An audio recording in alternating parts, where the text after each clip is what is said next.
नमस्कार। Mathematical physics के paper के अंतर्गत स्पेशल थ्योरी ऑफ रिलेटिविटी के चैप्टर में आज हम चतुर्विम बल एवं आपेक्षिकीय गति के समीकरण के बारे में पढ़ेंगे। हमने अपने पिछले लेक्चर में चतुर्विम संवेग तथा चतुर्विम वेग के बारे में जाना तथा इसके साथ ही एक जड़त्वीय निर्देश तंत्र से दूसरे जड़त्वीय निर्देश तंत्र में चतुर्विम संवेग एवं चतुर्विम वेग के घटकों के रूपांतरण किस प्रकार किए जाते हैं उसको हमने प्राप्त किया था। आज के लेक्चर में हम चतुर्विम बल को परिभाषित करने के साथ साथ आपेक्षिकीय गति के समीकरण तथा चतुर्विम बल व चतुर्विम वेग की लंबिकता सिद्ध करेंगे।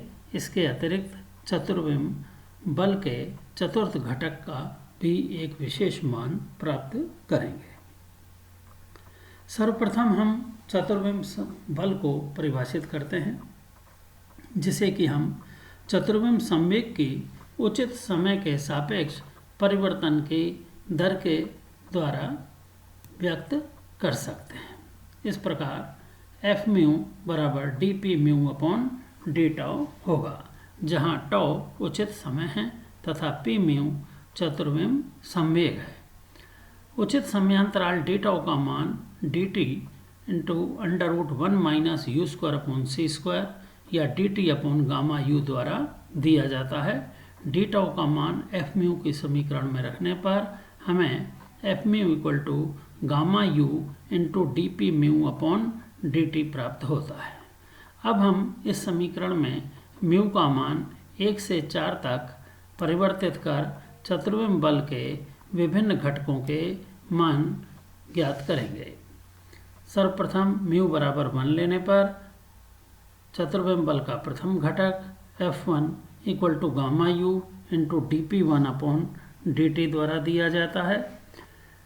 जैसा कि हम जानते हैं कि चतुर्विम संवेग पी म्यू के प्रथम 3 घटक साधारण संवेग पी वेक्टर के घटक होते हैं, जिन्हें कि हम P X P Y P Z कह सकते हैं। इस प्रकार P1 equal to P x लेने पर हमें F1 equal to gamma U into D P X upon D T मिलेगा, जो कि गामा यू एफ एक्स के तुल्य है। इसी प्रकार म्यू बराबर 2 रखने पर F2 equal to gamma U into D P two upon D T, P2 equal to P Y रखने पर हमें गामा यू एफ वाई मिलेगा। इसी प्रकार तीसरा घटक F3 का मान हमें गामा यू एफ जेड प्राप्त होता है तथा चतुर्विम वेग का चतुर्थ घटक F mu equal to gamma U into D P 4 upon D T मिलता है।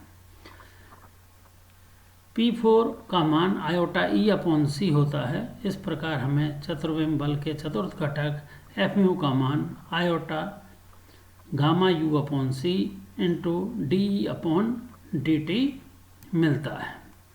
अतः एफ म्यू को हम इस प्रकार से व्यक्त कर सकते हैं, जिसमें F1 equal to gamma U F X, F2 equal to gamma U F Y, F3 equal to gamma U F Z तथा F4 equal to iota gamma U upon C into D upon D T मिलता है। चतुर्विम बल द्वारा आपेक्षिकीय गति का समीकरण प्राप्त करने के लिए चतुर्विम बल की समीकरण F mu equal to D P mu upon D tau में पी म्यू को m0 यू म्यू के रूप में लिखने पर हमें एफ म्यू का मान D upon D tau of m0 D x mu upon D tau मिलता है। इस समीकरण को ही हम आपेक्षिकीय गति का समीकरण कहते हैं। अब हम चतुर्विम बल तथा चतुर्विम वेग की लंबिकता का संबंध सिद्ध करते हैं। इसके लिए चतुर्विम बल की समीकरण F mu equal to D P mu upon D tau equal to D over D tau m0 U mu के दोनों ओर हम चतुर्विम वेग यू म्यू से डॉट गुणनफल लेते हैं।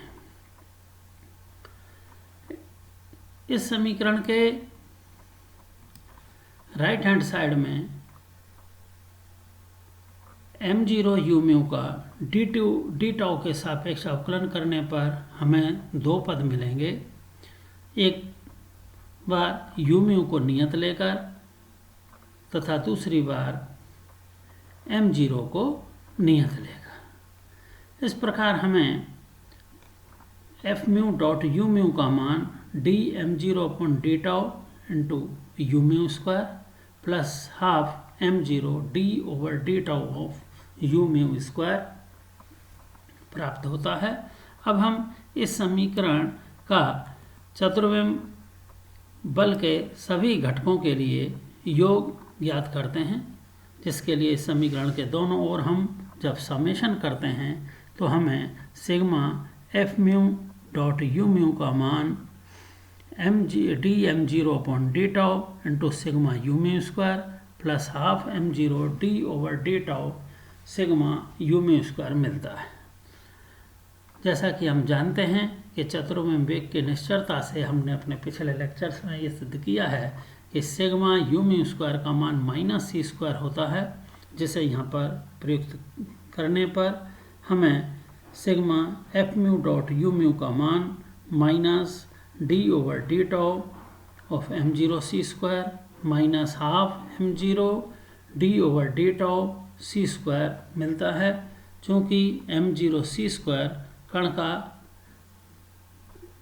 कण की विराम ऊर्जा है तथा c प्रकाश का वेग है, दोनों ही राशियां निश्चर हैं। इस प्रकार उपरोक्त समीकरण के राइट हैंड साइड में दोनों ही पदों के अवकलजों के मान शून्य हमें मिलेंगे, जिससे हमें sigma F mu dot U mu का मान शून्य प्राप्त होता है। और इस समीकरण का प्रत्येक पृथक पृथक घटकों के लिए भी हमें परिणाम शून्य ही मिलता है, जिससे कि F mu dot U mu बराबर शून्य प्राप्त होता है, जिससे ये सिद्ध होता है कि चतुर्विम बल तथा चतुर्विम वेग परस्पर लंबिक होते हैं या एक दूसरे के लंबवत होते हैं। अब हम चतुर्विम बल के चतुर्थ घटक को एक विशेष मान के रूप में व्यक्त करते हैं, जिसके लिए अभी जो हमने ऊपर सिद्ध किया है sigma F mu dot U mu बराबर 0, इसको घटक रूप में योग द्वारा व्यक्त करने पर हमें f1 u1 plus f2 u2 plus f3 u3 plus f4 u4 मिलता है, जिसके द्वारा f4 डॉट u4 का मान minus f1 u1 plus f2 u2 plus f3 u3 मिलता है। अब इस समीकरण के दोनों ओर हम चतुर्विम वेग के घटकों के मान प्रयुक्त करते हैं, जिसमें कि u1 का मान गामा u ux, u2 का मान गामा u uy, u3 का मान गामा u uz तथा u4 का मान आयोटा c गामा u रखने पर हमें f4 का मान iota gamma u upon c into U dot f मिलता है, क्योंकि ब्रैकेट में उपरोक्त समीकरण को जब हमने हल किया है तो हमें ux fx plus uy fy plus uz fz मिला है, जो कि u डॉट f लिखा जा सकता है, जहाँ u वेक्टर साधारण वेग है तथा f वेक्टर साधारण बल है, जिसको कि हमने त्रिविमीय आकाश में उपरोक्त ब्रैकेट में घटकों को अंडरलाइन द्वारा व्यक्त किया है। अतः हम चतुर्विम बल के चारों घटकों को इस प्रकार व्यक्त कर सकते हैं। F mu equal to gamma U F X, दूसरा घटक गामा यू एफ वाई, तीसरा घटक गामा यू एफ जेड, चतुर्थ घटक iota gamma U upon C U dot F मिलता है।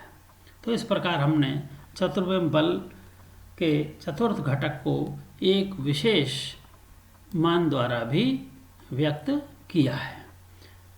इसके पश्चात अब हम आगामी लेक्चर में लॉरेंज बल के चतुर्विम रूप के बारे में जानेंगे। धन्यवाद।